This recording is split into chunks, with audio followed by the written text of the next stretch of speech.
Hello everyone, welcome to G centric. और इस question को आप देखेंगे जो कि पूछा गया है आईआईटी खड़गपुर द्वारा गेट 2022 में ईसीई ब्रांच का क्वेश्चन है।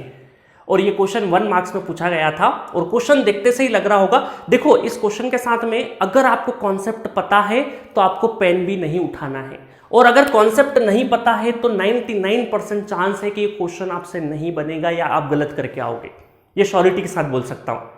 अब देखिए, बहुत सारे स्टूडेंट सोचते हैं, और मुझे बहुत सारे स्टूडेंट ये जो सीरीज चलने के बाद एप्लीकेशन के चैट बॉक्स में बहुत सारे लोगों ने मैसेज किया कि सर आप ये रंगीला और रुस्तम वाला जो आप कहानी बताते थे, हम किसको फॉलो करें, रंगीला को फॉलो करें या रुस्तम को फॉलो करें? तो मेरा इंटेंशन ये है कि ना ही रंगीला को फॉलो करना है ना ही रुस्तम को फॉलो करना है। हमें रंगीला और रुस्तम दोनों ही बहुत बढ़िया स्टूडेंट है, उन दोनों की जो अच्छी अच्छी बातें हैं उनको उठाना है, और वो जहां गलती करते हैं उस गलती को हमें नहीं दोहराना है।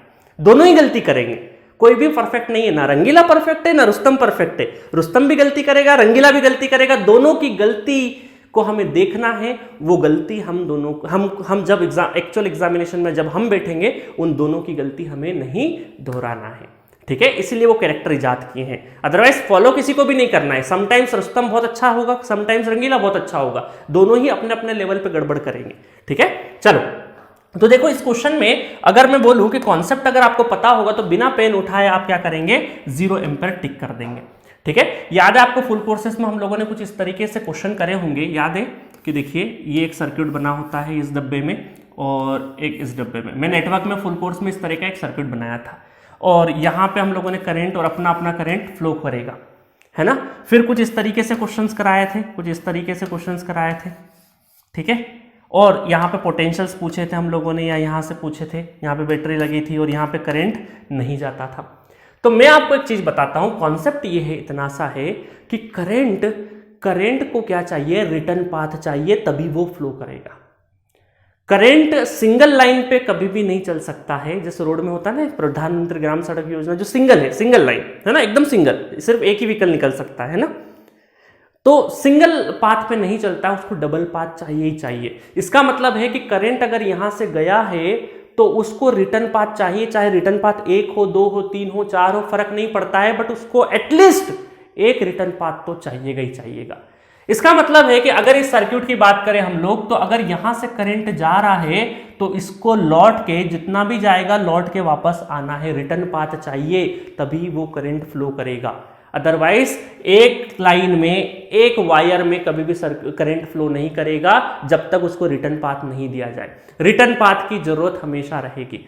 एटलीस्ट एक रिटर्न पाथ तो होना ही चाहिए, उससे ज्यादा भी चलेंगे, कोई दिक्कत नहीं है, ठीक है? इस वजह से चूंकि हमें करंट यहां पूछा है और कोई भी रिटर्न पाथ नहीं बन रहा है, इस वजह से आंसर क्या हो जाता है, 0 हो जाता है। सिमिलरली इस तरह के मैंने क्वेश्चंस करवाए थे जो यहां पे, अभी तो यहां पे क्लियरली दिख रहा है कि रिटर्न पाथ नहीं है, बट इस तरह के क्वेश्चंस मैंने फुल कोर्स में कराए हैं। पहला ही क्वेश्चन होगा मेरे ख्याल से उस चैप्टर का।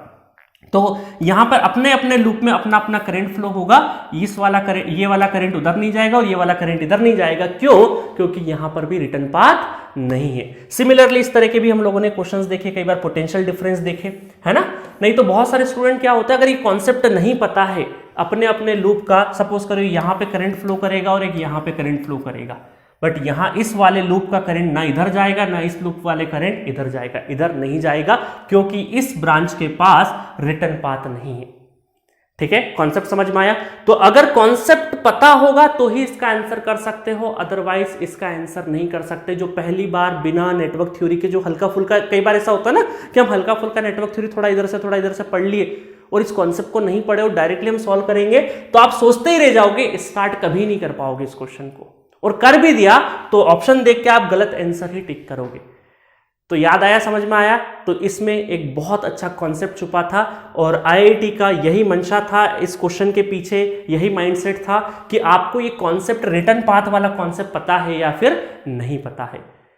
अब आप फिर ये सोच रहे होंगे कि सर इस तरह के भी क्वेश्चन गेट में आते हैं क्या?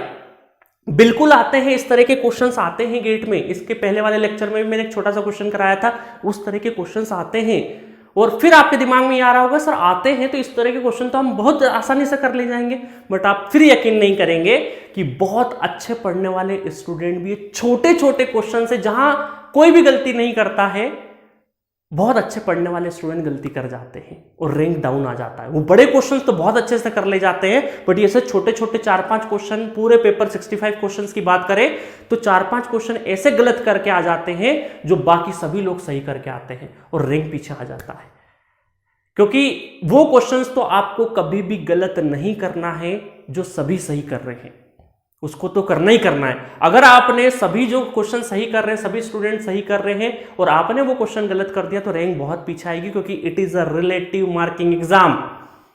आपका कंपटीशन आपके पास वाले से है, ठीक है। कि देखा हमने 2023 के रिजल्ट में 66 मार्क्स पे भी इलेक्ट्रिकल में टॉप किया है। 100 मार्क्स की जरूरत नहीं है, आपको दूसरों से अच्छा करना है ना।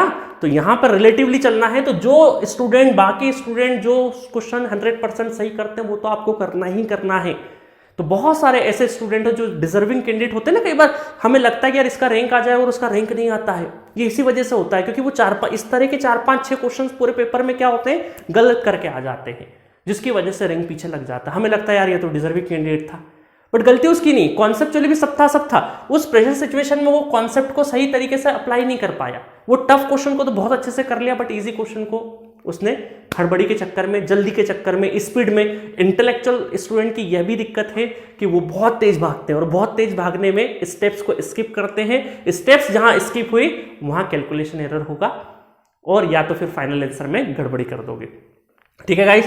तो ये बहुत ईसी ब्रांच का 2022 का बहुत ही इजी सा क्वेश्चन था, जिसमें सिर्फ एक कॉन्सेप्ट पता है, और ये कॉन्सेप्ट ऑलरेडी हम लोगों ने फुल कोर्स में कई बार पढ़ा है यार। इसीलिए देखो हम लोगों ने फुल कोर्स का प्राइस भी 299 ही रख रखा है, ताकि एक स्टूडेंट जो 3rd सेमेस्टर में है, जब उसका नेटवर्क थ्योरी सेमेस्टर में चल रहा है, तभी वो पूरा का पूरा नेटवर्क थ्योरी खत्म कर ले, ताकि गेट का भी हो जाए, सेमेस्टर का भी हो जाए, और दुनिया जहां में जितने एग्जाम से सब दे।